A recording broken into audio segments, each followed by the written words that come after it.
Guys, did you know that whatever last action you do in MS Excel, you can always perform it again by just pressing one single key like this.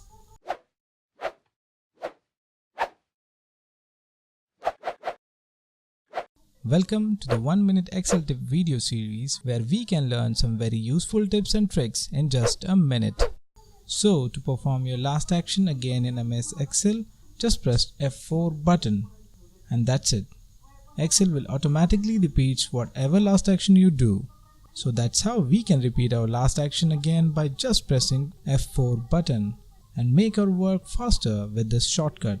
So that's it guys for this video. If you like this video, do hit the like button down below, and if you haven't subscribed to our channel yet, do hit the subscribe button down below. That's it for this video, and I'll see you on my next one.